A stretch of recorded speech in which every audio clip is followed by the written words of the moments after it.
from Nagindas Khanwala College, hereby take this opportunity to welcome all the participants the, and the speaker of the day, Dr. Ravi Vyas, for the fourth day of the 10 days training program on a step by step guide to write a good research paper.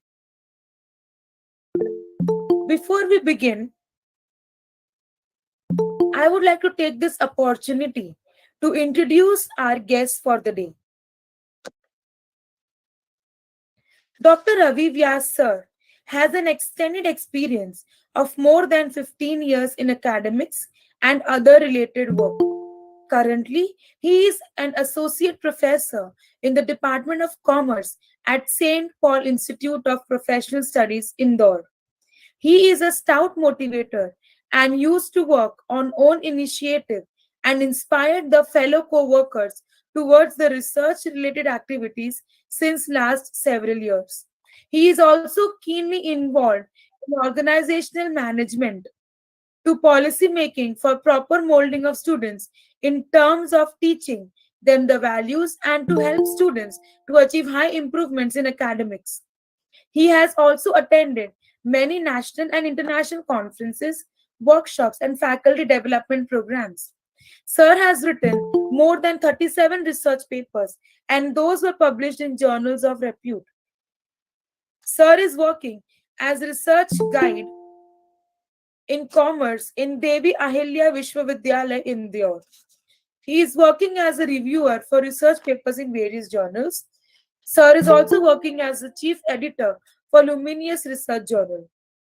Sir is a keynote speaker and resource person at many workshops on research methodology and ICT enabled tools. Sir has been awarded Best Paper Presenter Award many times. Sir has been working as a convener of research forum at SPIPS Indore. Sir has authored a book on financial accounting and has been awarded with International Award for Professors in Excellence in Teaching in Higher Education. Sir is a member of Indian Red Cross Society and is a member of State Press Club. I must say that, sir, we are really honored to have you on the board. I'm sure all our participants are going to get very, very insightful ideas and are going to learn something really new and enthusiastic. I take this opportunity to thank the forum also to take me on board. Over to you, Vyas sir. Thank you so much, Amrita ma'am, for inviting me in this great gathering of intellects. Uh, like our today's session will be on how to use MS Excel for the data analytics and other things. And for inviting me to this particular platform and to interact with the people around there, like I'm very thankful to RFI and the host institute. So in just like 3 4 days 3 days, like we all have witnessed that how research is important aspect and what is research, why academic research is so much important nowadays. Okay, so there are various tools available to have data analysis. We all know about those tools. We have R software, the latest one. Then we have SPSS, we have SAS, and other things. But those things requires a lot of training and other things. And one thing which I can easily say is that this Excel can be used and will be used as a data analytic tool kit and will produce the same results as will be produced by the other, we can say, the softwares of the programs. And understanding this Excel for the data analytics is also very, very simple. Like with a very little training, anybody can have a mastery in that. And Excel is easily available also. Okay. So just we need to have a look on this that how this data analytic tool pack of MS Excel can be useful for us. So let me show you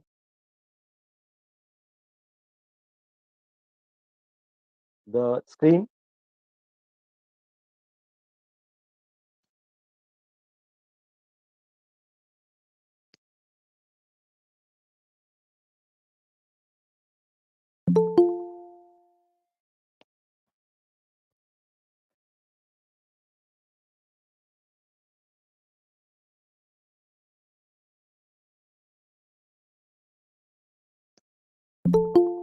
I think my screen is visible to everyone. No, sir, not yet. No, sir. Okay, No, sir. Yeah, it just is. Yeah, it is connecting. actually there is some network issue, so Okay. just bear with me.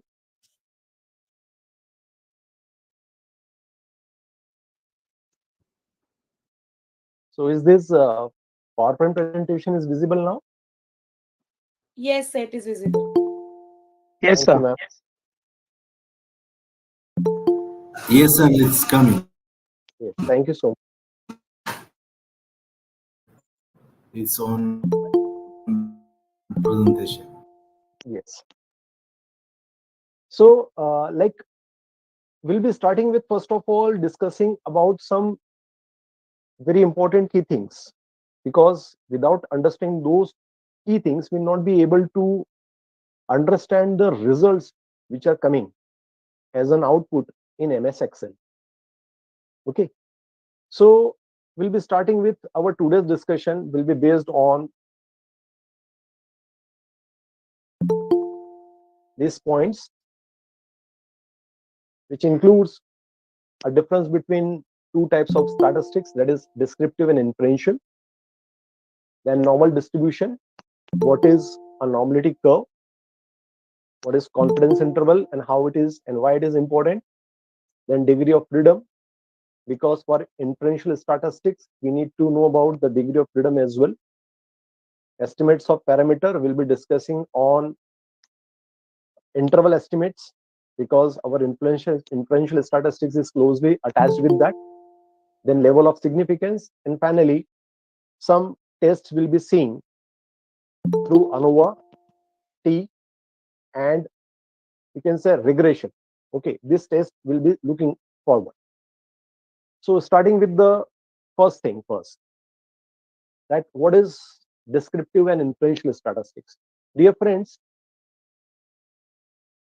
when we more focus on collection of the things, collection of the data, the organization of that, summarization of the data, and presentation of the data, that will be more coming into a descriptive statistics.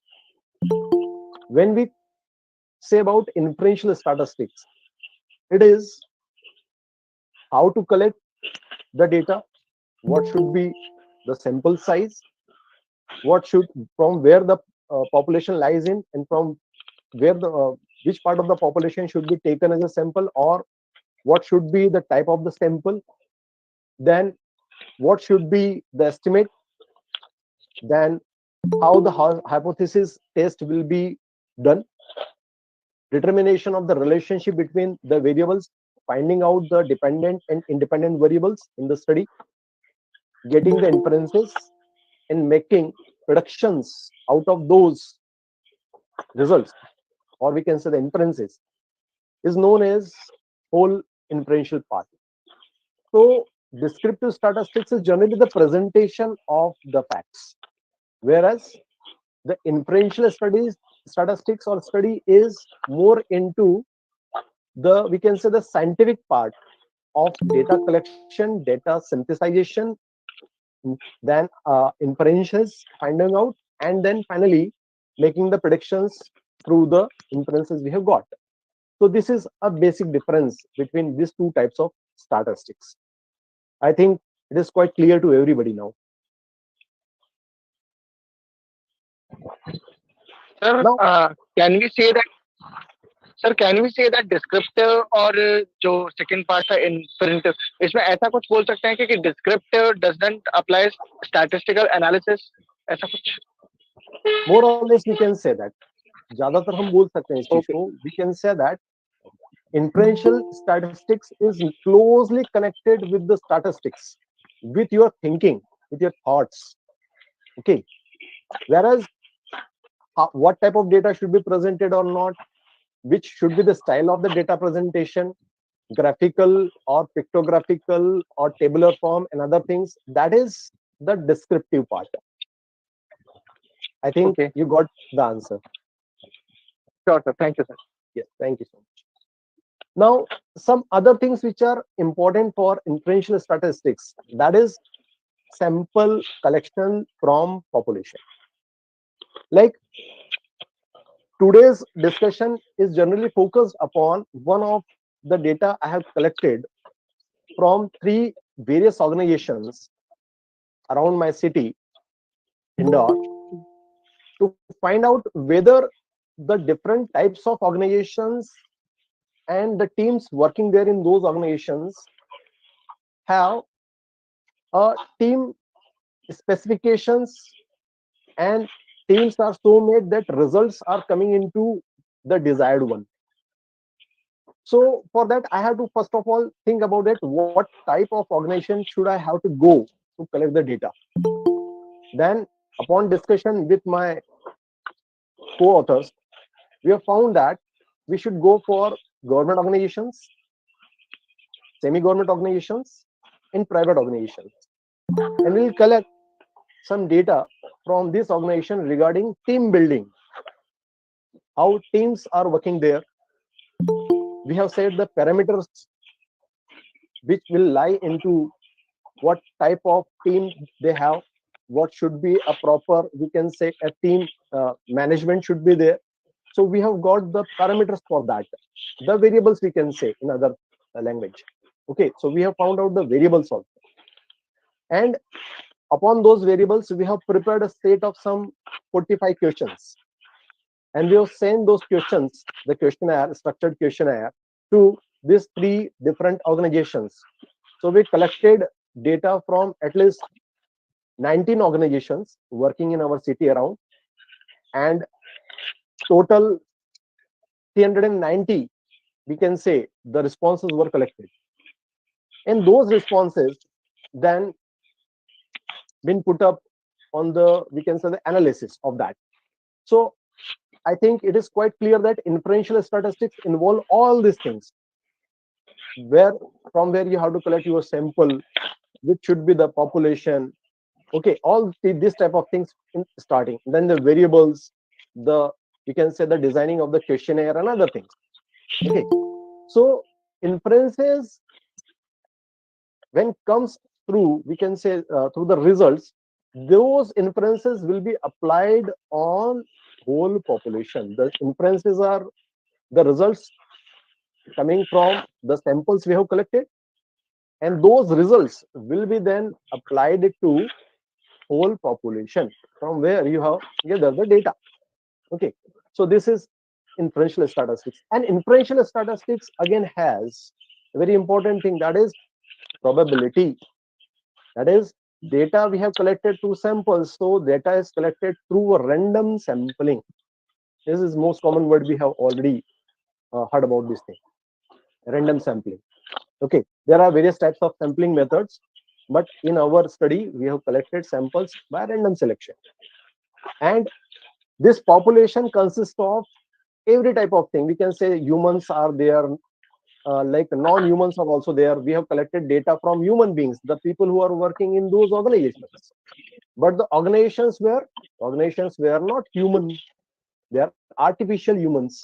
Okay, so our population consists of human and non-human, both type of, you can say, the thing.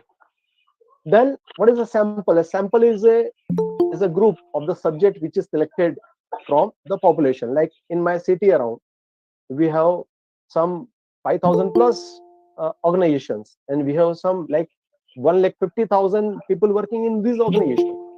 So for studying the team building tactics, it is not possible for me or my co-authors to go to, excuse me, somebody's mic is on, if you can please put it off.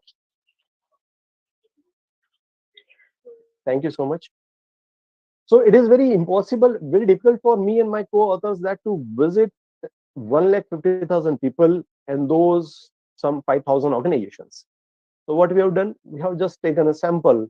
We have selected that this many organizations will be visiting, and this many, some 400, 300, 90 people will be taking as respondents for our, we can say, a sample.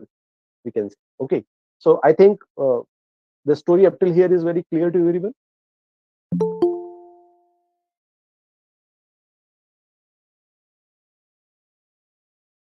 Now, the next thing comes is normal distribution. Now we have collected the data is reached to us. Now another point is that whether our data follows the characteristics which are present in population. That means we wanted to study about the team building tactics and the performance of the different organizations. Okay, so whether this a set of 390 samples results into same type of characteristics as with 1,90,000 people are having, 1,50,000 people are having working in different organizations. Are these results can be said that this will be the thing which is represented by the whole population? So for that very reason, we need to find out the data is normal or not. Our data should be a normal one. So normal distribution is, we can find out through when our data comes in this type of, we can say, a bell-shaped curve. Okay, like this bell-shaped curve is a curve of symmetry, we can say in other type, other language. So this curve is concentrated in the center. It is concentrated in the center. We can see in this picture also. It is concentrated here in the center. The center means if your mean is high, then your data will get a peak. This bell-shaped curve will get a peak, proper peak, and the width of the data will be decided by its standard deviation. Okay. Now the curve is concentrated in the center and decrease on the other sides. The data has less of tendency to produce unusually extreme values. So those extreme values will be known as the outliers. It may possible that out of 400 some odd samples we have got some of the samples, like our questionnaire was based on Likert scale. Okay, so in our Likert scale we have the 5-pointer scale. So in this 5-pointer scale we have like strongly disagree to strongly agree. So if I ask a question that whether your leader is capable enough to produce results and can motivate the team, so if somebody uh, regarding that particular question or the set of some 45 questions strike only 1 1 1 1 1 in all the, we can say, the data, that means the person has given the response very biasedly. Okay, so if such type of data come to us, or we can say the extreme part of data also, 5 5 5, if somebody has put up like that one only, that is also an outlier. There should be proper symmetry in the data. That whole 390 set of responses should produce the results, we can say their responses, and when those responses can be put up in this particular bell-shaped curve, the bell-shaped curve look like this one only, and we have to neglect about the outliers. Okay, so we know not to worry about this, how to find out these outliers and other things. This whole work will be done very, very easily by MS Excel. Okay, now the next thing is Novelty curve or bell-shaped curve. It is the term which is given by Gaussian, under Gaussian model, Gaussian distribution, and it is created with a line which is plotted using the data points. All the data points when we put, it will look like this particular graph. It is the highest point on the arc on the side, like the movement of this bell-shaped curve will be decided by the mean. Okay, So this is about the bell-shaped curve. Now, important point to note in this curve is a bell curve graph depends on two important factors. As I told you that is mean and standard deviation. Mean identifies the position of the this bell-shaped curve in the center. Then standard deviation determine the height and the width of the bell. If we have large standard deviation, it will be giving a short and a wide, short and a wide bell shape. And if our standard deviation is small, it will be a bell should be, we can say, not so wide, but it will be a tall one. Then bell-shaped curve should not be used in this some of the situations. Why? Because reason I'll be giving along with this one. It should not be used with when our study is based on income only, income of, we can say, the respondents or like that one. It should not be used. Why? Because income will going to increase, because income doesn't show the tendency of decreasing and increasing. It will show an uprising trend. Okay. Now, similarly with the population growth also, we should avoid using this novelty curve on population growth and other things, because again population shows a tendency to increase. Mechanical failures, your machine is working on a very good speed, very good basis, and suddenly the machine breaks out. Okay, again such type of things should not be taken into. Then employees individual performance, upon we can say the encouragement and we can say the praising of any employee, the performance will again increase, or we can give some incentives to the person, and then we can see the productivity will increase. So in this such type of things, we should not use bell-shaped curve, otherwise the result will be misleading. Okay, and without, we can use, if these things are there, if this all four things are there, we can use, we can apply the statistical tools without getting novelty curve.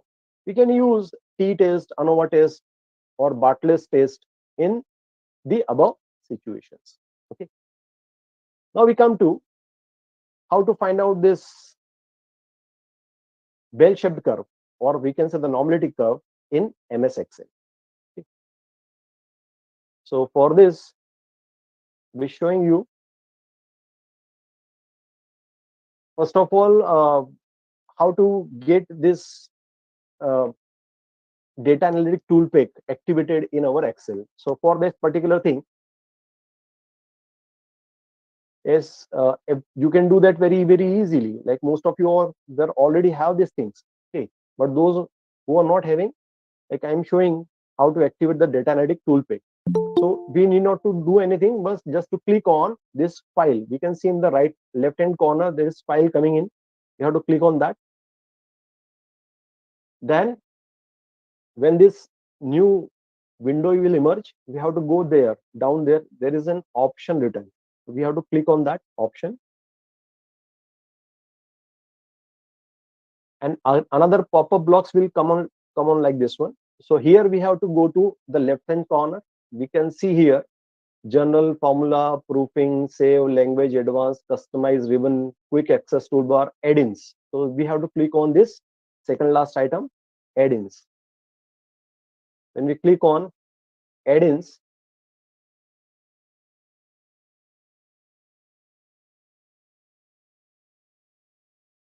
actually my system is also going slow.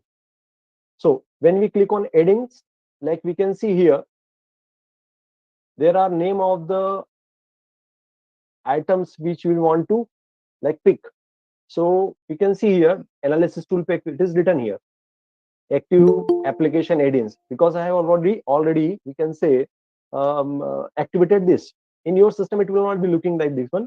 So just we need to go to here, Excel add-ins, then go, and another window will appear here, and we can click on analysis tool pack. You can see here, just we need to click analysis tool pack, right click on that, and just okay.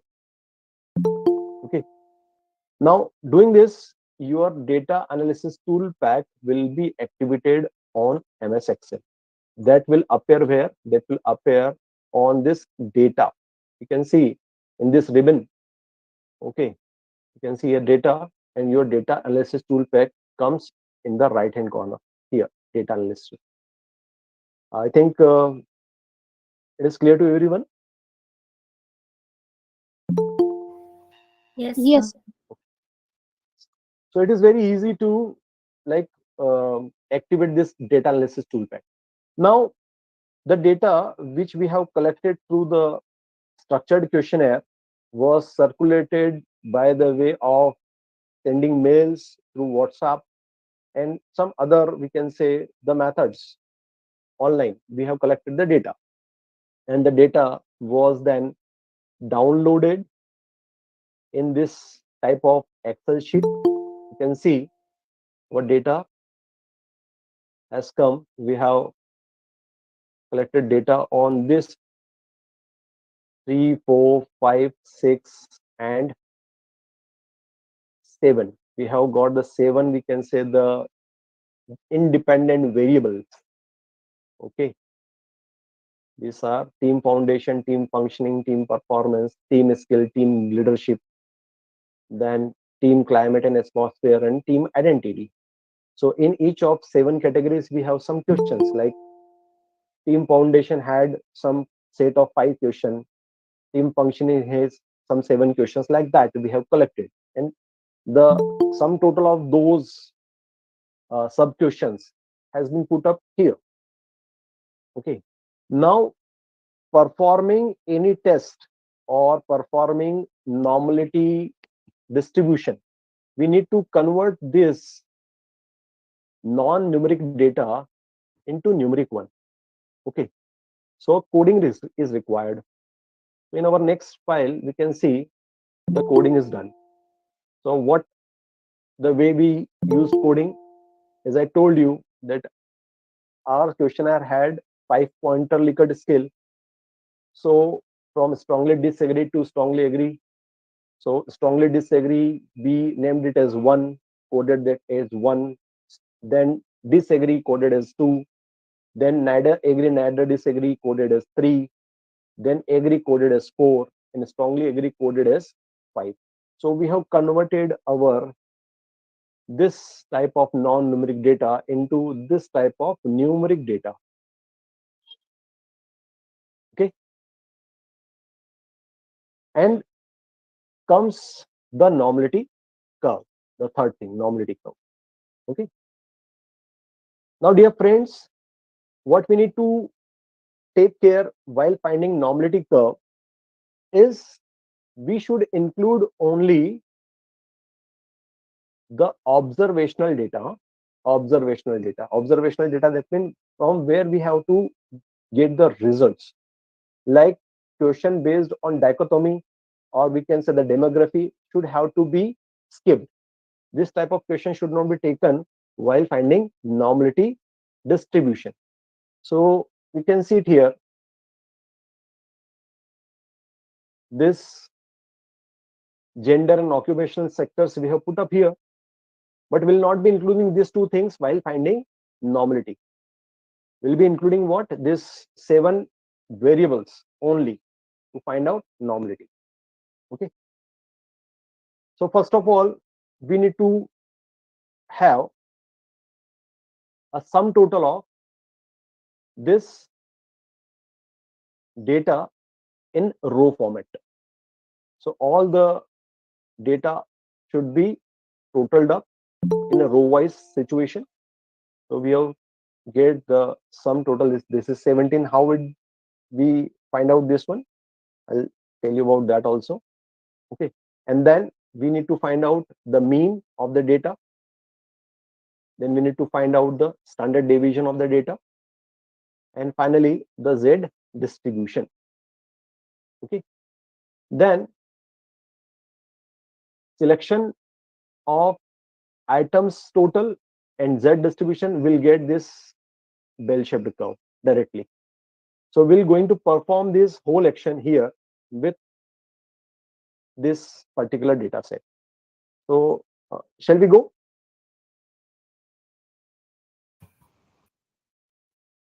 Is it Yes, visible sir. to everyone? This sheet is visible to everyone? Yes. So Yes. what we need to Yes, give? sir. Yes, thank you. We need to have first of all the sum of the data. This sum of the data we need to have. Then in second column we can write z distribution. In the third column we can write mean. In the fourth column we can write standard deviation. So we'll first of all calculate mean of the data. So for that we have to place a formula. Then AVG, we can write average. We can see this automatic average will come here. This average, the second one. We have to click on that, and a parenthesis open parenthesis also already come with the formula, and we have to select our whole data. Okay, the whole data will be selected, and after selecting whole data, we need to close the bracket, the parenthesis, and this is our mean of the sum of data collected. Okay, and then second we need to find out standard deviation. Again, to find out standard deviation, we need to put a formula equals to then STD, standard deviation. So here comes standard deviation dot P, that is for the population, and standard deviation dot S, that is for sample. So we need to take standard deviation for samples. So STD dot S, and again open parenthesis already there with the formula. Now we need to select the data. The whole data will select. The whole data is now selected, and then this parenthesis is put up, closed, and we have got the standard deviation of our data. Okay, clear?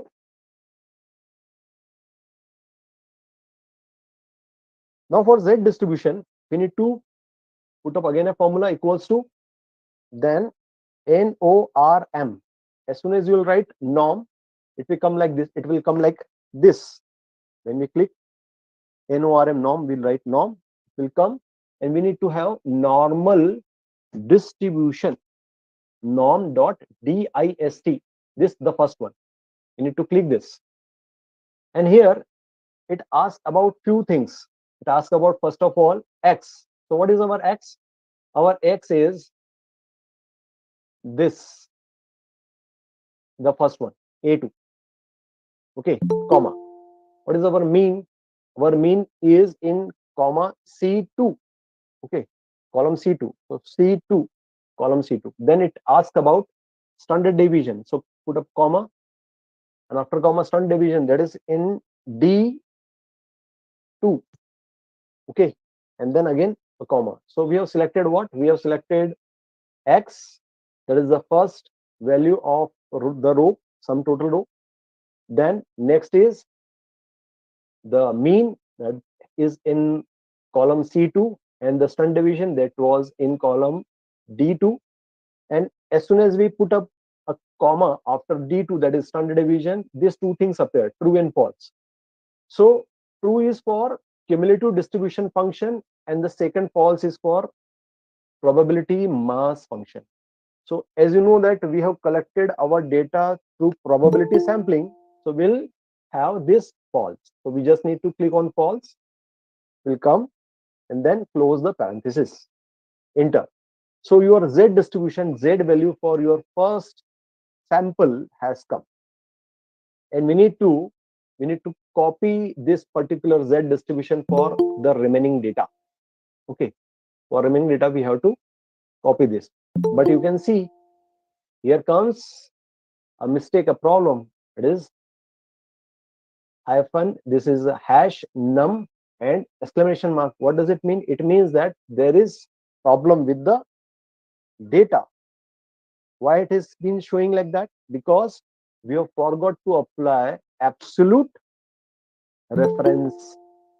We need to apply absolute reference. What does absolute reference means? That means this x will be changing every time, but the mean and standard deviation will be same. So for applying this, we need to make some changes in our, we can say, the formula. If you be able to see this formula here, it is normal distribution, then it has x value, then mean value, then sorry, this x value, then mean value, then this standard deviation value. So what we need to do, just we need to place a dollar sign before mean, that is c, before c and after c. It should not include this uh, two number there. The sale number should not come with the dollar sign. Okay, we need to place dollar very carefully, and again we need to place a dollar sign with standard deviation also, that is before d and after d. You can see it by expanding your, we can say, this screen. Okay, zooming in your screen, you can see that. So I think it is clear. So what we have done now, we have applied absolute references to our formula and enter. Now we can copy this formula and we can see the z distribution value has come for every single response. I think it is clear to everyone.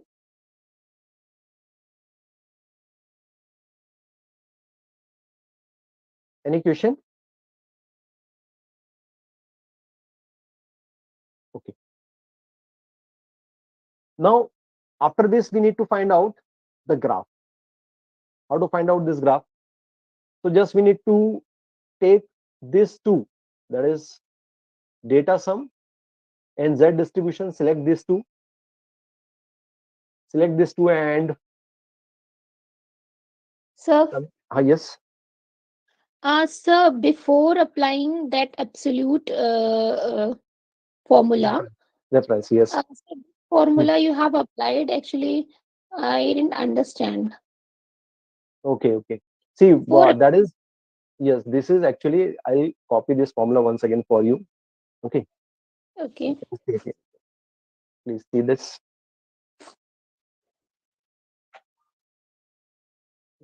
Our formula previously was this. Okay. See, our formula previously was this only.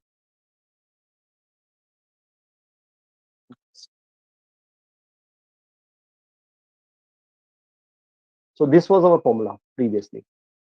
Okay. It has okay, normal distribution, then A2, that is value of x, then this C2, that is value of mean, and D2, that is value of standard deviation. But we need to apply absolute referencing. So how to apply that absolute referencing? Just we need to place a dollar sign before this C, that is C, and after C. okay, Similarly, before D and after D. ready. Okay.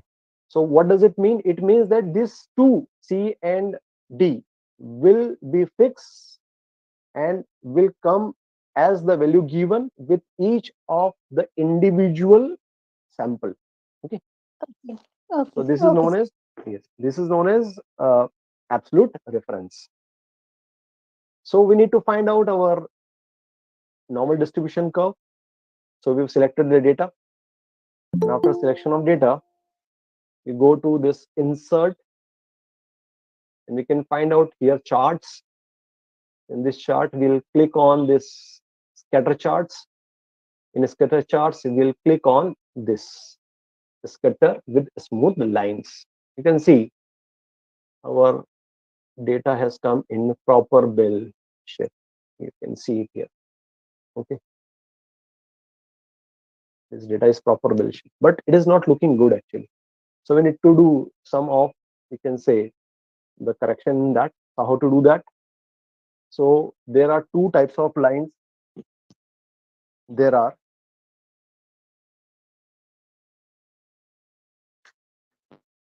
two types of lines. Actually, I need to plug in my battery.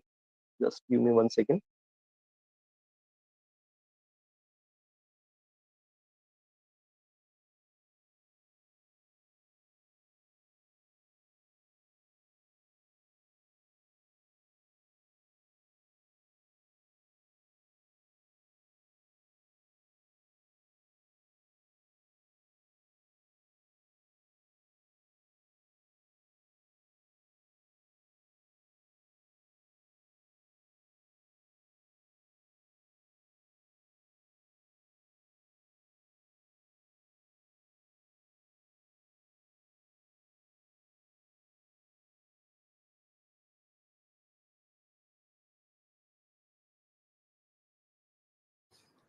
Sir, are you on mute? Yes, ma'am. So, am I audible? Yes, yes. Yes, sir. Yes. Yes. So we have these two types of axis here, this OY axis and OX axis. So first of all, we click on OX axis, OX axis. When we click on that, uh, this will appear like this one, axis option. So it has minimum value of 0.00. This 0.00 comes down here. But we can see our tail of the curve starts from somewhere between 150, after 150 it is somewhere we can say 100 and that. So we can change this minimum value to 170, 170. Okay, you can see that. Okay, and similarly, the OY axis we need to click. Just OY axis we have clicked, and we can see again here this tail. The maximum value is 0.02. This maximum value is 0.02. It is the maximum one, 0.02 here, and the minimum value is what? Minimum value is 0.00. This minimum value is 0.00. We can see the end of the tail, it is coming where somewhere like we can say between 0.003. Okay, so we can change it minimum value as 0.003 like this one. We can see it is a proper curve we have got. This is the bell-shaped curve. So this is what the normality we have achieved already. So you can present that you have got the normality, and you can present this particular graph for that, and you can now work upon the various steps. Okay. You can be sure that the sample you have collected represents your population in well manner, in a good manner. So I think this is understandable to everyone. Yes, sir. Now, after going for this normality distribution, we'll look after few of the important points.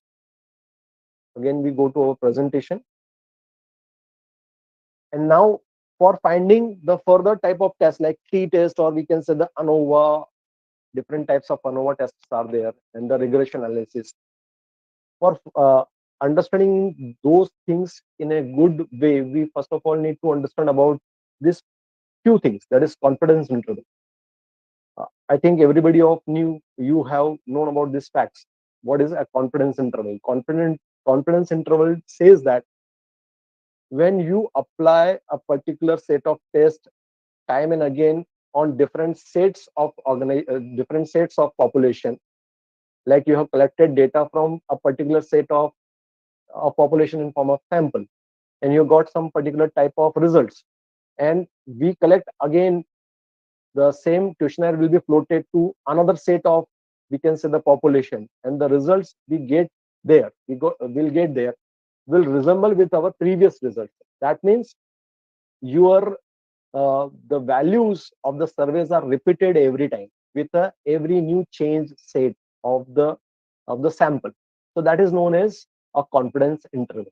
So generally this confidence interval is set in the statistics at 90% point or 95% point or 99% point. If we say our data is 95%, we are confident in that our results will be matching every time 95% times. So that is a confidence interval of 95%. So we need to test our we can say the data only for 5% remaining part. If we say that 99% part of the data times of the data, the results will be resembling, so the confidence interval is 99%. So the degree of freedom will be of 1%, the remaining part 1%. So this is the importance of confidence interval in statistics. Then how to find out this confidence interval? We need not to worry about that. Already this confidence interval table is available. Anyways, if anybody wants to find out personally, that can also be done by applying this formula. Then confidence interval generally we used to apply where at 95% point. So Z value at 95% confidence interval usually comes at 1.96. This is the value of Z. Normally, most of us use 95% confidence interval. 99% confidence interval or more to that will be applied only in scientific study. For social science study, we can say we usually have this 95% confidence interval, um, and at z value at 1.96. For scientific studies, the laboratory based studies, generally uh, this confidence interval will be kept on high levels, or 99.99%, like that one. For this corona vaccine also, because we need to be more accurate for that one, no? So this confidence interval will be kept on a high levels. Okay. Then comes is the degree of freedom. Degree of freedom represents how our observations are free to have their own positions, and how much part of the remaining one, the which is not free, will be come as degree of freedom. Like say, in your class, you are having some 10 students, and you are having some 10 chairs and tables for those students to be seated. So one by one, everyone is coming into the class and taking his or her chair on and table set. Okay. So if first person is coming, first student is coming in the, then that student is very free to choose any of the seat available, any of the 10 seat available. Then when second comes, he can choose out of the 9 available ones. If third student come, he can choose from the remaining 8 available ones. But when the last student come into, it has only one seat remaining, so he has no choice, or she has no choice to select that one. So that generally is the idea behind this degree of freedom. So degree of freedom is what? Degree of freedom is number of items minus 1. So those items are free to move, we can say free to choose their places. Okay, except the last one, except the last item. As we have discussed in our example, the last student, he cannot or she cannot choose its seat, because it is the only seat available, and he or she has to sit in that seat only. Okay. So this is degree of freedom. And then comes is the estimate of parameters. So there are generally two types of parameters estimation, that is point estimates. We generally do not use point estimates, because estimation of point estimators is very difficult, and generally it has a problem in that if we choose a point estimator, it feels like that you are biased.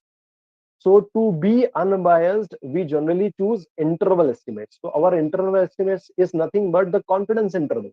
Okay, that we have already discussed, like 95% or 99% or more to that. Okay, so we'll discuss about the interval estimates in our study. Then comes the significance level. So what is significance level? Significance means the percentage of the risk to reject the null hypothesis when it is true. It is uh, uh, it is denoted with the alpha value. And what is what is level of significance? Actually, this level of significance is nothing but the leftover part of confidence interval. If we say that our confidence interval is 95%, so level of confidence will be only 5%, the remaining one. If we say our confidence interval is 99%, then the level of significance will be 1%. Okay, so when we subtract alpha from 1, so we'll get our, we can say, the level of significance. Now we'll see all these things in the test through this Excel sheet. So I think again it is visible to everyone. Yes, sir. Yes, sir. So we'll be starting with very simple thing. Okay, you can see here. So there are two teams. Recently we have seen the match between Argentina and France. Okay, so we can take an example of like that in particular manner. There are two football teams, and they have played 10 matches individually, and we want to find out the performance of the teams, which team plays consistently, or we can say uh, uh, at least one of the team has played consistently. Okay, so we have a hypothesis here. This hypothesis H is the performance of the teams are same. This is our null hypothesis. And the alternate is the performance of the teams are not same. At least one of the team has played better or worse. Okay, better be, it may be better or it may be worse. Both sides it can go. Okay, and we have how many data? We have some 10 matches here and this two teams like that. So we'll apply here two sample test assuming unequal variance. Now, what is this variance? Actually, first of all, we need to find out the variance of the data. But if we say that looking at the data, what we can predict that the variance, there is equal variance or not equal variance, we cannot be saying that. So we'll apply what? Unequal variance. So what is this unequal variance actually? This is that both the data sets are having different variances in that. So how to go about this thing? How to find out this test? So we go here with the data, then in data we go to data analysis, and in data analysis you can see here there are a lot of tests available. So we need to go to this T. You can see it here, this T. T test paired two sample for means, no. T test two sample assuming equal variance, no. We find that our variance is not equal. We'll keep this one, two sample assuming unequal variance. So this is a simple T test.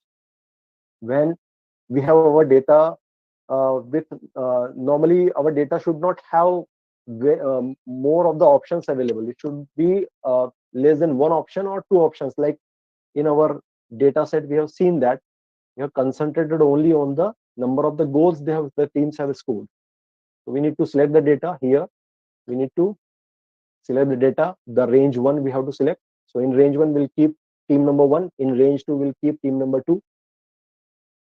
So this team number one, this data will be selected for all the tail matches, and in team two again we'll select the data of all these 10 matches. So we have selected the ranges. After selection of the range, it asks about hypothesized mean difference. So we have not calculated that. So just leave it. If you need labels, you can click on labels also, and the alpha value is automatically kept at 0.05. So what is this 0.05 actually? How it has come? Remember, I have told about the degree of freedom. So if degree of freedom is 5%, so it means 5 divided by 100. So if we divide 5 by 100, it will come as 0.05. So this is the alpha value. It is by default 0.05 selected in this, we can say, the table. So if you want to increase or decrease that, you can do it very easily. You can increase or decrease it also. Okay. If you want to increase or you want to decrease, we can do that. We'll be now keeping it at 0.05 only. And the output range, it will ask about output range. So we'll keep our data of output somewhere here. Okay. Then we need to click OK.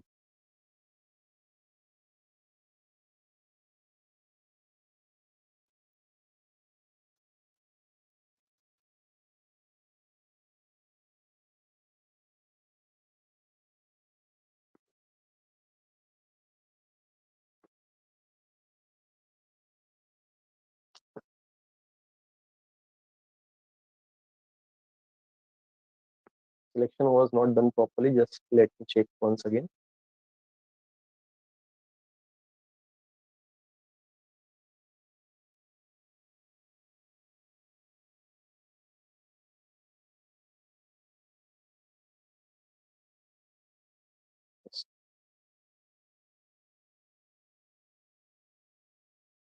So we have got our output here. So this is the output. So our degree of freedom is 10. And T statistics value, this is very important. This is T statistics value is how much it is coming? It is coming 1.90. Okay. and see the critical value. The T critical value, one tail, it is how much? It is 1.81. So our test value, T statistics value, test value is 1.90, whereas the T critical value, the table value of T is 1.81. Our calculated value is more than the table value. It means you reject null hypothesis. Or if you want to go for two-tail test, you can see the p value for two-tail test is how much it is coming. It is coming 0.08, and here one tail it is coming how much? 0.04. So based on the p value, the significance value, we can again say it that at least one of the team has played better. At least one of the team has played better, because our p value is less than 0.05. Okay, so if our null hypothesis, we can see what we can say. We can say that our null hypothesis, the performance of both teams are same. No result suggests that the at least one of the team has played better over the other, which is shown by this t things in here. This t value is this one. So how to report this result? How to report this result in APA style? So this will be t equals to, what is our t value? This t value is 1.90, comma, degree of freedom df equals to 10, comma, p equals to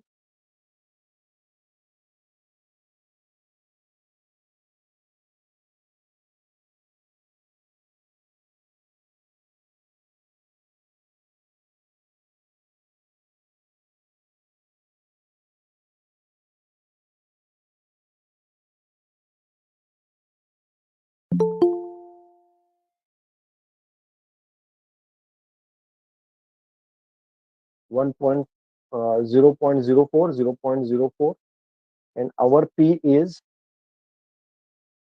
less than 0.05. So we can say that null hypothesis is failed to be accepted. At least one of the team has played better over other. So I think the t test we have done through. Okay, we can report it by having this two-tail test also.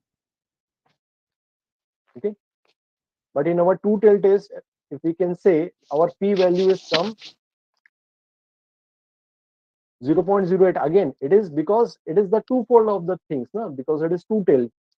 Okay, so again our null hypothesis, we can see it here in our calculated value of statistics is how much? This calculated value of t statistics is 1.90, and the critical value for the t is what? Critical value of the t is 2.22. Again, our calculated value is less than the critical value. So if we say we'll take two-tail test, so our test fails here. Our null hypothesis will be accepted. If we will be taking two-tail test, so our null hypothesis is accepted. While if we take one-tail test, our null hypothesis is rejected. So we need to watch it very, very carefully. Any question here? So I have a question. Yes. Sir, now you said we can use either one tail test or two tail test. Mhm. Now this is going to have some impact on the research results as well, sir. Yes. Actually, like if we go with one-tail test, no?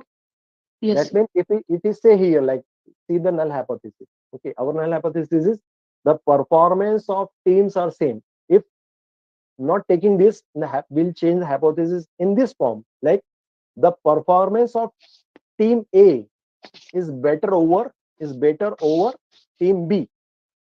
Okay, we name it like that. So by putting this thing, we need to go for two tail test only, because A may be better or A may be worse. It will go both the sides. So you mean in simple terms, if I go for comparison, I can use two tail test. Yes. Okay, sir. Yes. Fine. Okay. Thank you, sir. Because we are not saying here na, the performance of teams are same, because we are Okay. seeing that both the teams are on the same, we can say, the uh, parameter. Okay. But if we Okay. say like Okay. that at least one of the team has played better. So in this way, if we say like it may be team A or it may be team B, then we have to take two tail test only. Oh, thank you, sir. Yes. Most Got it. Now we go to, now this is ANOVA test, and single factor ANOVA will be using. What is this single factor ANOVA? See, uh, our this particular example has two variables, team A and team B, team 1 and team 2. If we have the multiple variables, okay, then T will be difficult to find out. So in that case, we need to find out the results by application of ANOVA. But again, that ANOVA has single factor also and two factor also. Okay.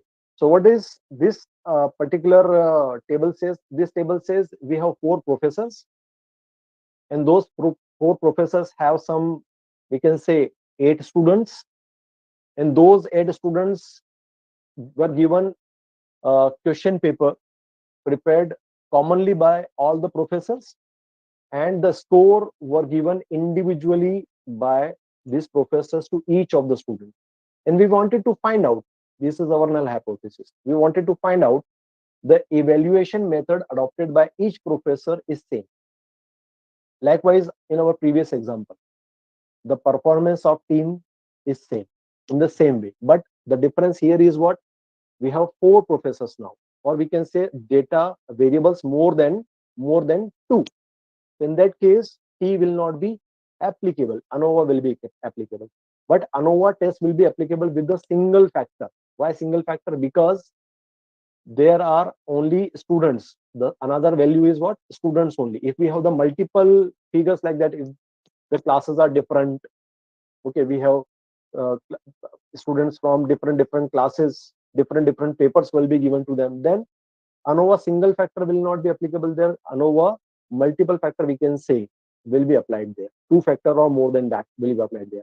So we'll be seeing here the test which is ANOVA with single factor. I think the description I have given is understood to everyone. Yes, sir. Yes, sir. So thank you. So we'll be going to apply our test here. So we'll be applying our test based on this thing. Okay. Professors, and our hypothesis is the evaluation method adopted by each professor is same. Alternate is at least one of the professor has different evaluation method. We cannot say that it may be professor 1 or 2 or 3 or 4. Any may be any one of these 4 may be there. Okay. So we'll apply our test here in this side. Then we go for data analysis. And we can see ANOVA single factor, the first one, ANOVA single factor. We click on that. So it will ask about the input range where your data is. So we'll click on that. Our data is this. Professors, we need to, if we wanted to have study that performance of the student, if we wanted to have, then we have to select which data. In that condition, we have to select the data of students. Okay, like hypothesis, it will be changed. The performance of each student is same. Then we need to select this row data, not the column data. But here we wanted to find out the evaluation method adopted by the professor. So we select this column data, not the row data. Okay, so selection of the data is done. Then grouped by, wherever group lies in, our group lies in columns. When we have students, then our group will lie in rows. Okay, the labels in first row, yes, we need that labels in first row. Alpha values by default is 0.05. Output range, it is asked. So we'll place our output range somewhere here. Here we can place the output. The output will be coming like this way. Yes. Okay. So this is the result of ANOVA.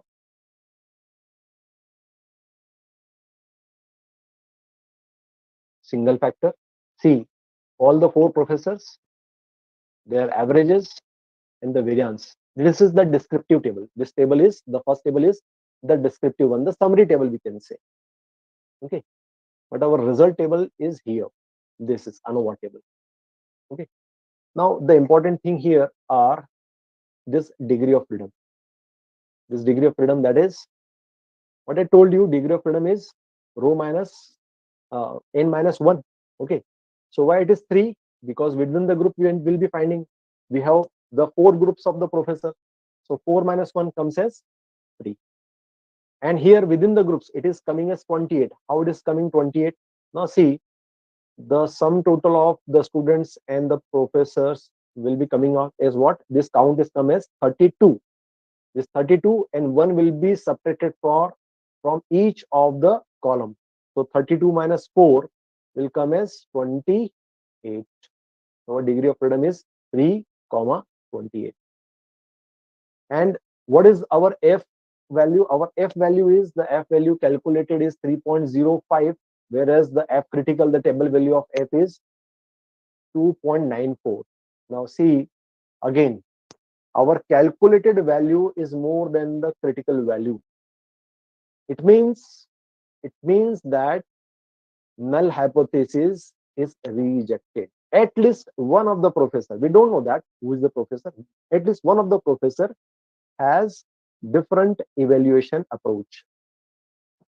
Okay, so our result will be, we reject null hypothesis, as our p value is less than 0.05. Our p value is what? 0.04. So we reject null hypothesis. So how to write this in APA format? We'll write it as F equals to the value of F, which is 3.055, comma degree of freedom, that is 3, 28. P value we have to write, P equals to 0.04, and P is less than 0.05. Therefore, we reject null hypothesis. This means at least one of the professor has different approach to the evaluation of the students. I think this is clear. Yes, sir. Any question? Sir I want to ask कि ये जो भी tools आपने apply किए हैं Excel के ऊपर apply किए, राइट? तो सर इसको जैसे नॉर्मली हम मैनुअली अप्लाई करते हैं ऑन पेपर, जैसे ऑन पेपर्स जैसे रिसर्च मेथोडोलॉजी के अंदर अप्लाई किए जाते हैं, Z test, T test, chi square, ANOVA, methodology is same. तो एक्सेल पे कोई स्पेसिफिक सॉफ्टवेयर के थ्रू ये सब काम होता है या फिर नॉर्मल एक्सेल पे भी ये हो जाता है? सर मैं आपके सामने नॉर्मल एक्सेल पे कर रहा हूँ सर, हमने कुछ नहीं किया है। ठीक है सर, आप ठीक है sir, that's what I wanted to know. कुछ नहीं करना है आपको। ये डेटा आप ऊपर जो रिबन देख रहे हैं ना, ये आपका जी जी रिबन ऊपर home, insert, design, format, page layout, formula, data, इसमें डेटा में जाके हमको ये राइट साइड में देखिए data analyst tool kit pack जो है ये हमें एक्टिवेट करना है। जी, जो अभी लेक्चर के शुरू में मैंने किया था, ये आपको लेक्चर पूरा रिकॉर्डेड अवेलेबल हो जाएगा, उसमें भी आप देख सकते हो किस तरह से हमें इसको अप्लाई। आपको कोई रॉकेट साइंस नहीं है इसके लिए, आपको कहीं भटकने की जरूरत नहीं है कि आपको कोई सॉफ्टवेयर डाउनलोड करना पड़ेगा, कुछ करना पड़ेगा, केवल ये एक्टिवेट। जी ठीक है sir, thank you so much sir. Excuse me, sir. Yes. Sir, as there are 4 professors, and as we know that there is anyone is different. So who is different from other one? In that, if you go with the software, it says post hoc analysis. Is it possible in Excel also? No. This is what the limitation of Excel. Okay, sir. Okay. Okay.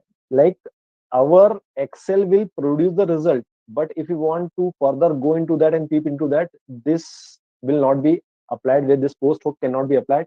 Instead of post hoc, what we can do, we can see this summary. Okay. And see the variance. Like post hoc test. In post hoc test, what we go for subset of alpha. And what is subset alpha? Subset alpha again based upon the variance of each of the set of the variable. Okay. So that is presented here in this format. Right. Okay. Like who the professor has the least variance out of the available. सबसे कम किसका variance जा रहा है आप देखिए, professor number 4. 4, 164. Okay, that means this professor has a different approach towards the evaluation. Yes. ठीक है, Other आप 3 are देखो, almost similar. नहीं यार सॉरी मैंने थोड़ा देखने में गलती किया. Professor number 2 not 4, professor number 2 157 आ रहा है, देखिए इसके. It is coming as how much? 157. That mean the sum total of the marks he has given to the student is how much? 623. He has given a good number of marks to the students, we can say. Okay, but the variance has come as how much? The variance has come as 157. That means he is evaluating the answer sheet very critically. However, the sum is good. Sum is 623, but the variance is how much? Variance is 157 only. That means he is giving good marks to the students who are writing good, and giving less marks to the students who are writing like not up to the mark. Okay. Are you getting my point, sir? So, it might be possibilities there na. Professor number 2 and 4 are almost similar, while professor number 1 and 3 are also. Yes. We can interpret in that manner also. Okay. That manner also we can interpret. But instead of going for post-hoc, we can apply our results on the basis of these variances and the sum also. Okay. Thank you, sir. Thank you. Thanks. Now we come to the another part, that is two-factor using unequal sample. Now here I have put up the data from my own study, that is the paper we have written. So as I told you that we have collected the data from different occupational sectors, that is government sector, private sector, and semi-government sector, regarding the functioning of the team in this type of organizations. And the data so collected was collected through some structured questionnaire, and the variables were team functioning, team foundation, team performance, team skill, leadership, climate and atmosphere of the team, and the team identity. So if I wanted to have a particular, we can say the hypothesis here, our hypothesis, we can say this is our hypothesis. Okay, there is no significant difference in the team effectiveness between the means of the occupational sector, and because we are applying two-factor test. So two-factor test has result in rows and columns both. So we may have, like it depends on you if you wanted to report only the row one thing or the column thing. But I have reported here the row results and column results both.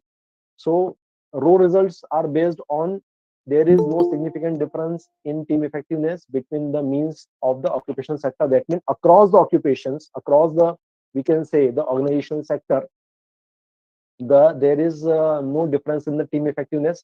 And the second hypothesis is based on the column, that is there is no significant difference in the team effectiveness between the means of the team characteristics. That means each of the characteristics of the team are leading to the same type of results.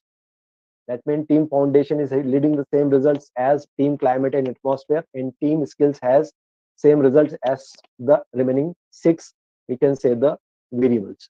Okay, so for this, because our data was not, we can say, having the equal number of respondents, we have some 6 data from government organizations, then some 29 data from, we can say, some, how much it is, some 44 data from private organizations, and some 3 data from semi-government organizations.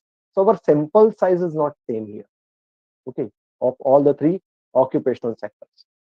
So here we need to apply ANOVA two-factor without replication. If our data is similar, like we have equal number of data from government, private, and non-government organizations, then we need to apply two-factor test with a replication. But here we need to apply two-factor without replication because of the reason that the data sample size of each of the occupational sector, organizational sector is not same. So how to go about this? We'll see that. So this is the place where we'll have our results. We go to data analysis. Then ANOVA, we can see ANOVA two-factor with replication, and the third one is ANOVA two-factor without replication. We click on OK. The input range, it is asked here. So input range will be having our whole data will keep here. We want to find out difference of the team effectiveness across occupational sector. So we'll click not gender, but the occupational sector, and all this data has been taken. Yes, I think ये data we have this data we have taken here. Now we want labels as well. Alpha value by default is set as 0.05. The output will be needing where will be having output somewhere here. Okay, so this output will be taken. We'll click OK. So results has come. So these are the result table.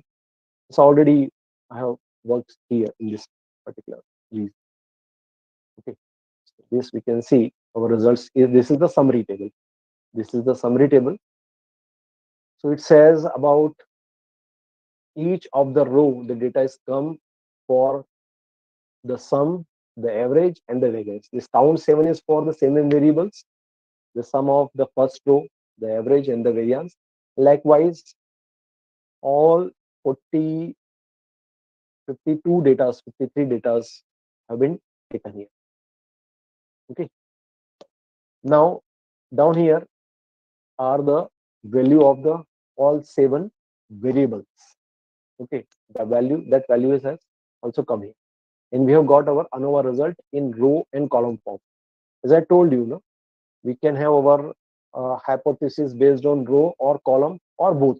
So I have made the hypothesis statement based on row and column both. So we first of all see the result of the row. We can see the result of row, F value here, P value here, and F critical value here. This is how much it is coming. So you can say our F value is 7.81, whereas the F critical value is 1.38. That means the table value of F is 1.38 as compared to the calculated value of F 7.081. And our P value is also 7.6E. What does it mean? It means after the point, there are 33 zeros and then comes 7. So we can see our P value is, our P is equals to what? Our P equals to 0.000. We can say like that. So what does it mean? It means the hypothesis based on the row is rejected. The null hypothesis based on the row is rejected here. Similarly, for the column also, we can see the F value is 2.20. F value is 2.20.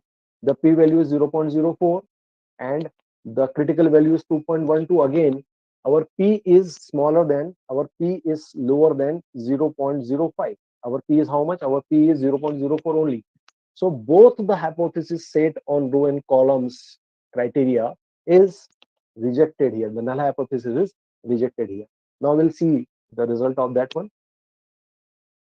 Our row-based hypothesis was said that there is no significant difference in team effectiveness between the means of the occupational sector. That means across the occupational sector, the team effectiveness was same, but this has been rejected. This hypothesis is rejected. At least we can say that not all the 3 organizational structures are having the same type of team effectiveness. And we'll report our result in this format. This F value is, first of all, we'll write the degree of freedom for that is 52, 312. Then value of F is 7.81. Our P value is lower than 0.05. Our P value is 0.000. We can say like that. So it has that null hypothesis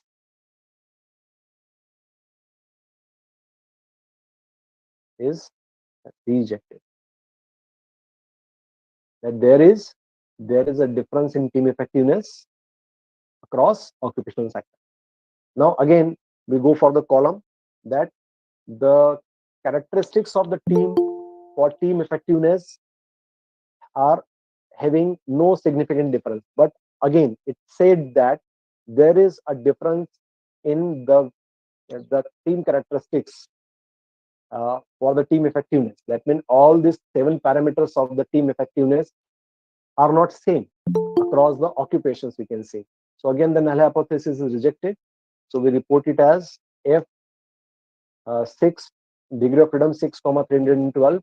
Our f value was 2.20. Our p value was lower than 0.05. We can report p here. P value was 0.04. Again, we can say null hypothesis is rejected.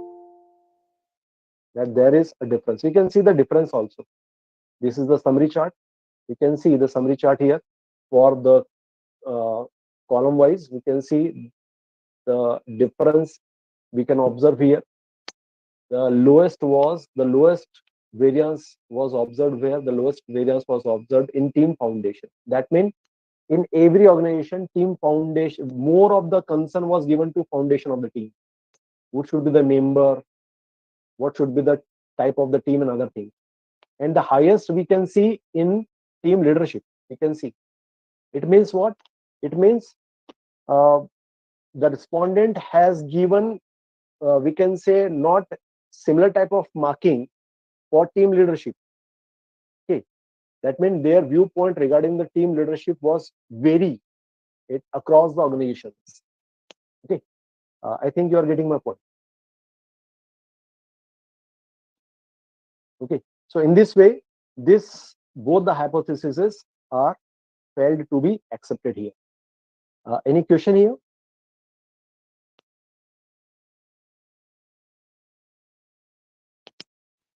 No, sir. Okay, so we'll move to the another part.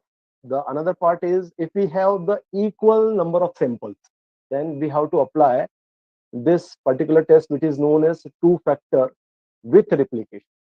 This particular test will be applied when we have the equal number of the sample available to us. We can see for your reference, I have taken the same, we can say the data set, but with the equal number of gender. That means 5 gender from different organizations I have taken as a female, then 5 male I have taken from different organizations, and then we have put up the values here, and we'll be finding here the team performance and team functioning. These two things will be finding here: team performance and team functioning. That means the performance of the team and the functioning of the team. We wanted to find out significance between these two based on the gender. Then what these people working there, the male and female working there, are they finding that team performance and team functioning are significantly having no difference at all? So that will be find out here with the hypothesis. Okay, so our hypothesis, maybe we can put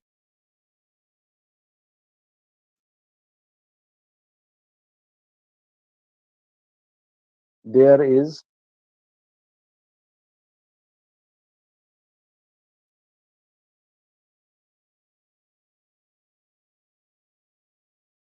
significant difference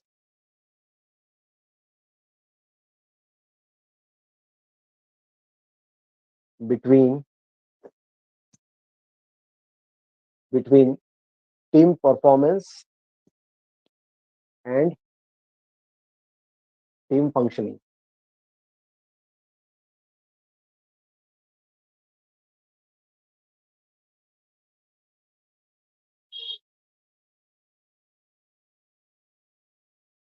Okay,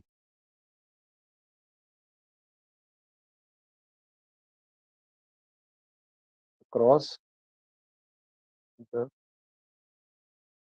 yeah, okay, let it be like this one only.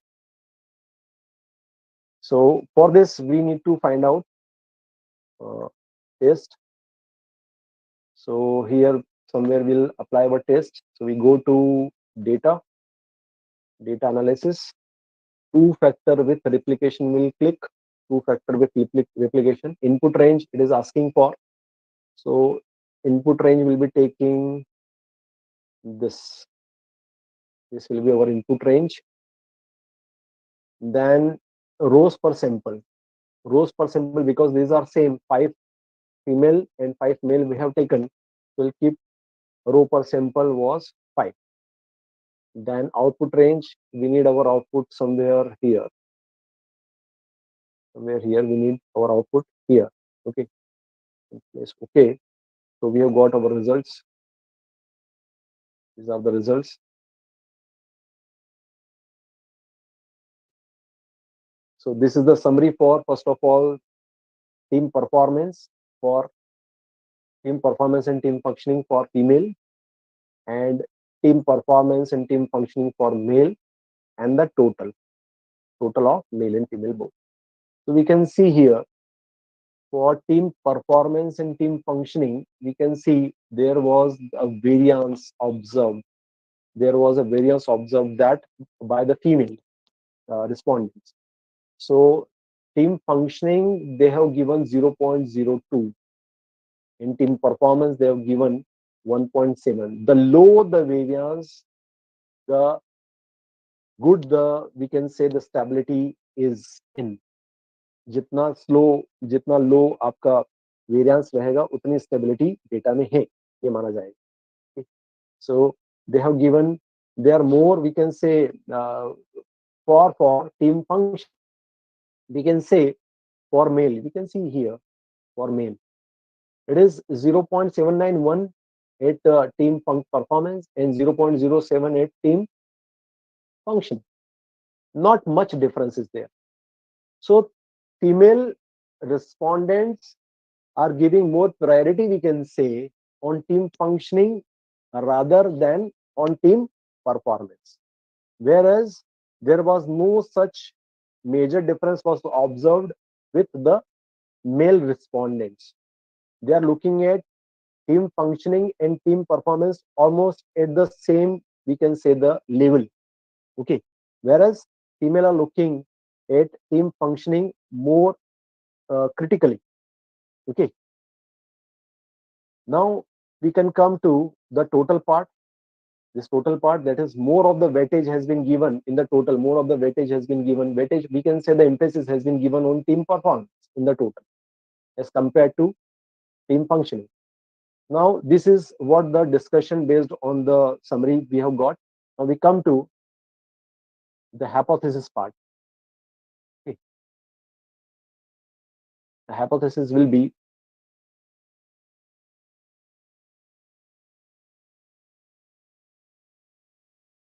for the sample. So this is the hypothesis for the sample. For the sample hypothesis, that is, f value is, again, it is more than that of the f critical value. Our f value is 5.10, whereas the f critical value is 4.4 only.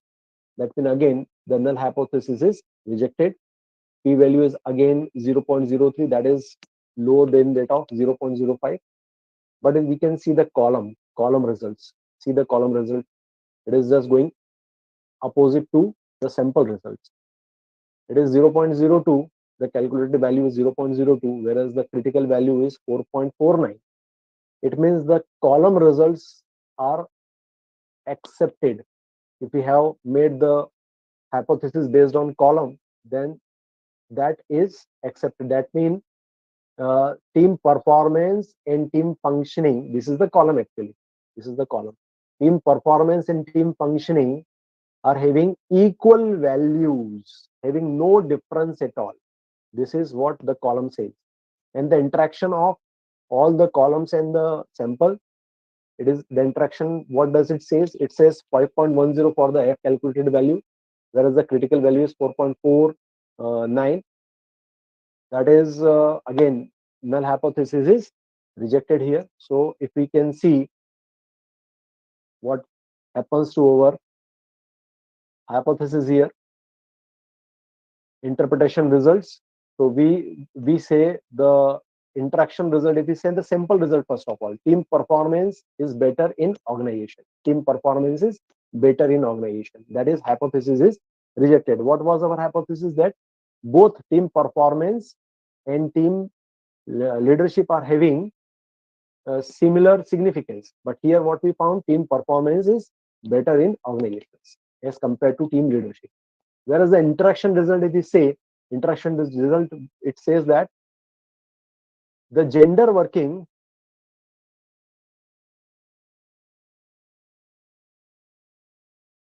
interaction effect in gender working in organization, and team performance and team functioning, there is an interaction effect. That means uh, because team will be workable only when employee will be engaged into team functioning, team performance. Okay, so there is an impact or interaction of the gender on team performance and team function. This is the overall interaction result we have got here. So our hypothesis is rejected. Null hypothesis is rejected. Our hypothesis was there is no interaction effect in genders working in different occupational sectors with regard to team performance and team functioning. This hypothesis is felt to be rejected. There is an interaction effect of the gender on the team performance and team function. This is what our inferences says. So in like we have seen here the t-test, how to apply t-test and single factor ANOVA. Then we have C two factor ANOVA with unequal samples, then two factor ANOVA with equal sample. Like in the last, we'll be going for regression analysis. It is very easy for the application of regression analysis. Okay. Now we will see that there are two, we can say a question has been asked. A question has been asked to the respondents regarding their team leader and team performance. Okay, that means they have to rate their team leader on a scale of 1 to 10, and they have to rate the performance of the team on 1 to 100 pointer scale. Okay, so we have got these results. Okay, so we have taken a sample of only 10 respondents from we can say different organizations. We have asked them to rate their team leader and rate the team performance, and we have got these two we can say the data sets. Now here regression will be applied. How regression will be applied? Again, we have to go to data analysis. For application of regression, what we need is just to click on regression. Okay, it will ask about the input range, Y range and X range. Okay, so it will be applied on two type of data set. Like we can apply multiple regression also, but from uh, for today only I have taken this only two data sets, that is data set X and data set Y. So here we need to put one data set that is based on team leadership, and again Y X data and Y data, this again team performance. So this has been selected. Then labels, if we need labels, we can click on that also. Confidence level, if we wanted to put, if we need to keep it, you can keep that also, or we can leave it also. Okay, then after that, output range, we need our output somewhere. We can select some output ranges here. We'll have our data here. Then residual, this is very important. Residual, this is very important. And then line fit plot, this is again important. A graph will be automatically come to you in form of a result. And then we have our Y ranges input, X ranges input. We have taken output range, selected the output range. We wanted residuals and we wanted line fit plots. Then click OK.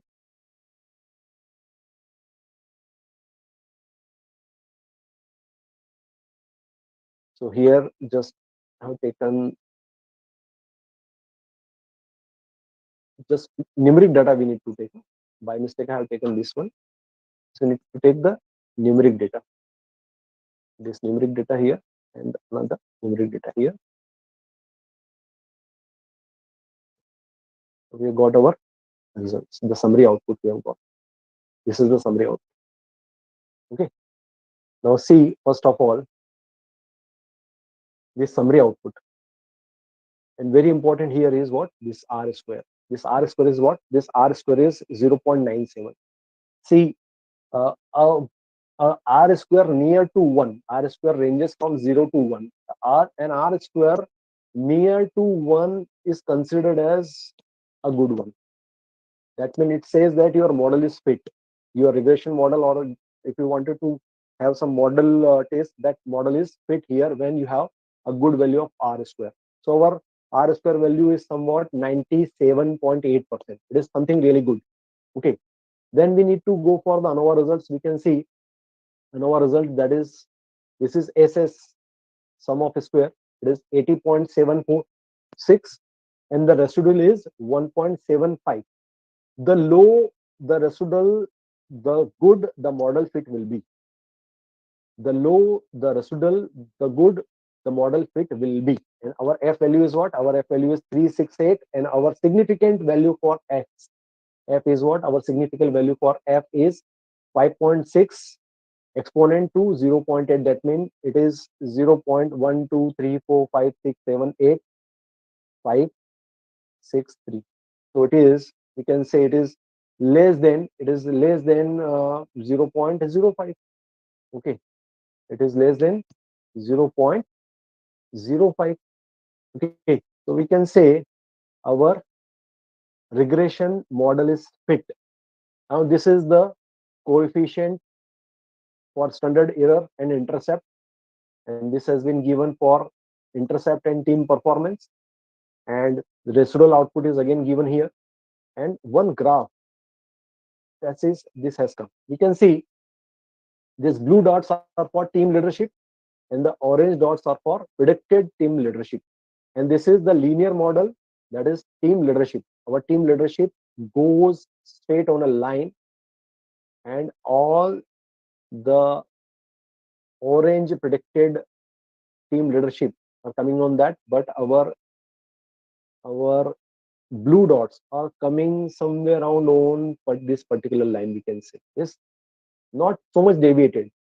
So our predicted variable is coming into particular good line, we can say.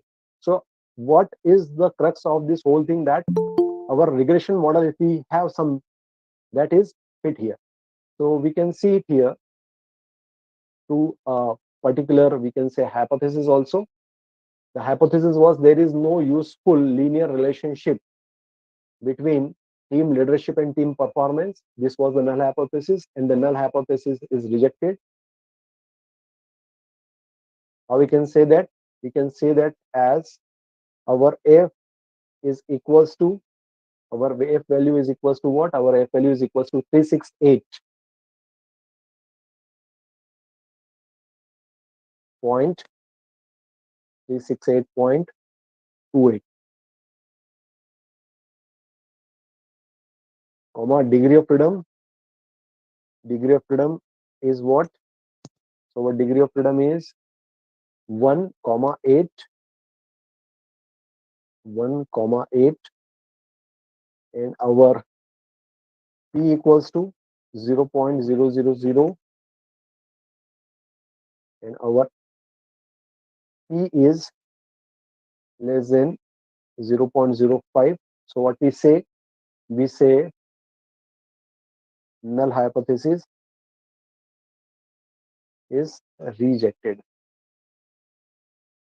That means there is a linear relationship between team leadership and team performance. If we wanted to have a regression equation is what? Regression equation is y equals to b into x plus a. Here b is the predictor, then x is a constant which goes on change, which variable which goes on changing every time if we have some. Then the intercept, we have got our b value and intercept value here. This is our intercept and b value. Our intercept value is what? Our intercept value is 0.63, and our predictor value is 0.08. So we can have a regression equation here. Team performance, that is how much? 0.087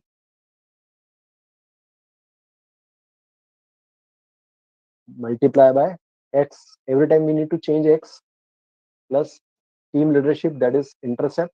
Intercept is how much? It is 0.638.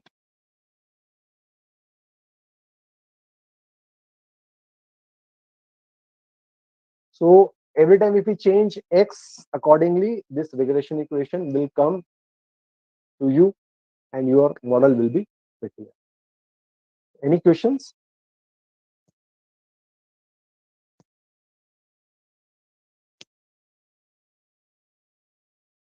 So this is all from my side. If you have any question, you can please ask.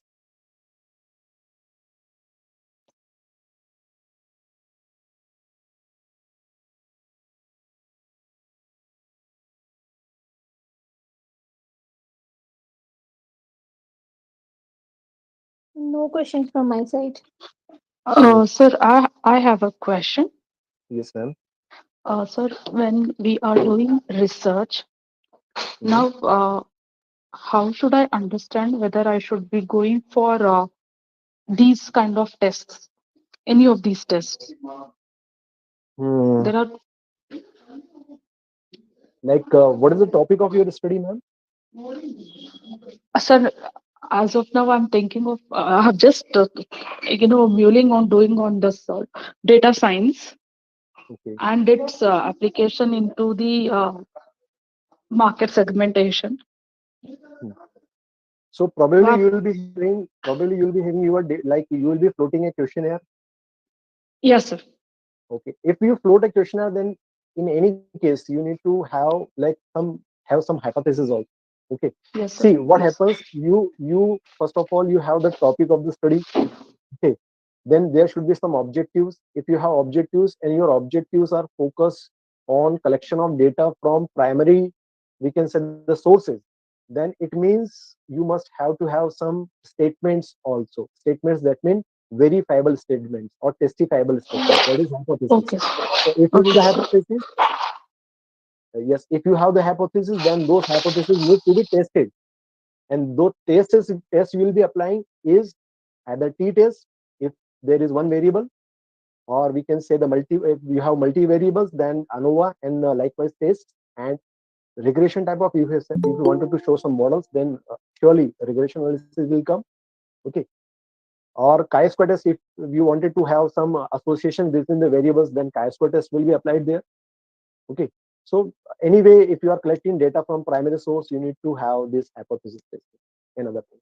That means inferential statistics will come into picture. Okay. Thank you, sir. Thank you. Sir. Thank you. Any more question? I think already the session has been very interactive, sir. So our participants have been actively involved throughout. Still, if anybody wants to ask any particular question, the No, forum no, is no. open. I Yes, have a request to the Research Foundation to please, share with us all the PPTs that so far has been dealt with. It's a sincere request, ma'am. okay, I'll pass it on to them, ma'am. Thank you.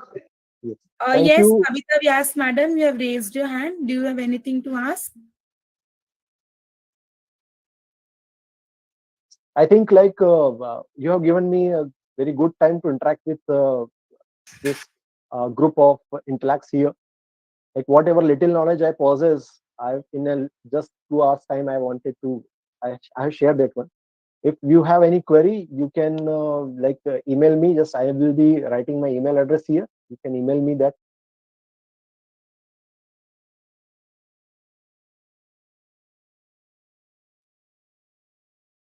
So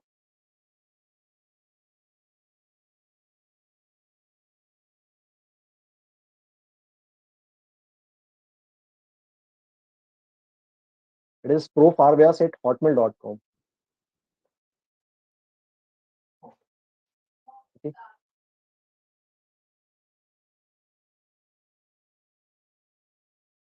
So you can even type it in the message box Yes. Okay. in case you are facing some problem here. Yes. I'll type it here.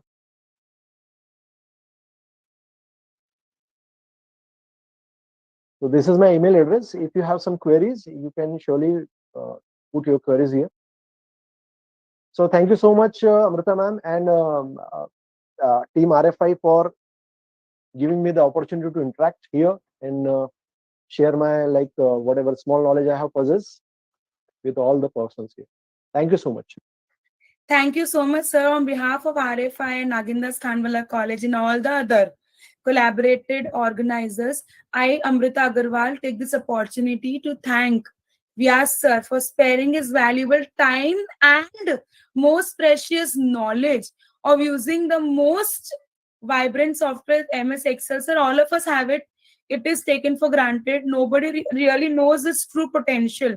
I feel how many ever sessions you do on MS Office, no sir, they're always less, because the more you do, the more you discover, and more keeps adding to it.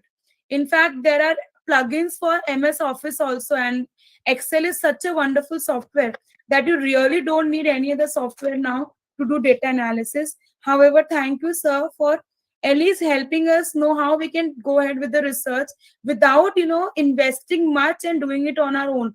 When we do on our own, no, we realize better what's going on. And I also thank all the participants to have participated very, very interactively, and it was a lively session. So thank you so much for your patient listening and asking doubts, so that the session has come to a very fruitful end. We have students also, so I'm very sure they are going to be benefited a lot from this high level information that they've got. Once again, thank you all. Thank you, sir. Thank you all. Thank you, ma'am. Thank you so much. So you can stop sharing your screen. Yes, yes, ma'am. Yeah, thank you so much. Thank you, ma'am. Welcome, sir.